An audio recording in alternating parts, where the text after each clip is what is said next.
Sac à dos autonome en énergie, borne solaire pour recharge portable, accordeur automatique, distributeur de médicaments. C'était quelques-uns des projets proposés par les lycéens venus de toute l'académie ce jeudi 25 avril 2017 à l'occasion des Olympiades des sciences de l'ingénieur. L'UTC de Compiègne accueillait ce rendez-vous de la technologie. Oui, donc les Olympiades des sciences de l'ingénieur, c'est une épreuve où plusieurs équipes des lycées de l'académie viennent se rencontrer à Compiègne, à l'UTC, pour présenter leurs projets, les projets qu'ils réalisent tout au long de l'année, des projets qui leur servent également à passer l'épreuve du baccalauréat, mais qui leur servent aujourd'hui à se présenter une finale régionale, la finale de la région qui permet de qualifier 3 équipes pour aller en finale à Paris. Le 17 mai, il y aura donc toutes les équipes de chaque région qui seront représentées.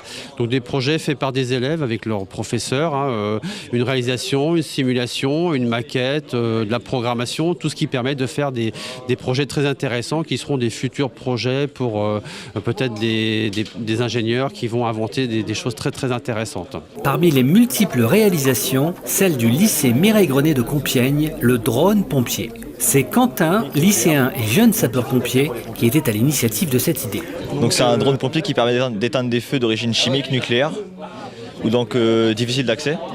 Donc ça permet de préserver les vies des pompiers.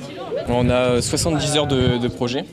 On doit travailler en 2 parties. Donc il y a une partie tech et une partie SIN. Moi je m'occupe plutôt de la partie SIN ou de programmer les capteurs de façon à faire avancer le drone, programmer, savoir s'il y a des gaz dangereux ou pas pour les pompiers et capter les flammes, tout ce type de composants. Qu'est-ce que vous craignez le plus là avant que le jury passe? Que tout marche en fait. On espère que tout marche parce que déjà hier la batterie, la pompe elle marchait plus en fait. Donc là on espère que tout marche devant le jury. Nos lycéens de l'Oise, comme les autres participants, ont présenté leur projet face à un jury très attentif à l'écoute des explications des futurs ingénieurs. Parce que là c'est proportionnel.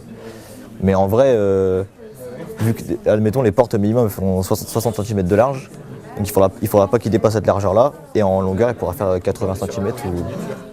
Oui, tout à fait. Ouais. À l'issue de la présentation, les élèves semblaient très confiants. Un peu stressé quand même, non? Et après on s'habitue. Ouais.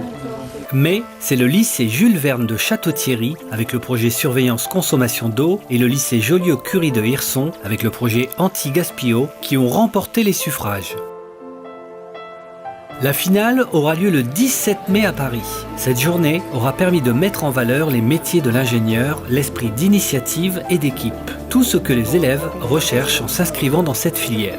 C'est tout ce qui est pratique, de pouvoir faire des projets et de travailler en équipe. Rendez-vous en 2018 et vive la technologie!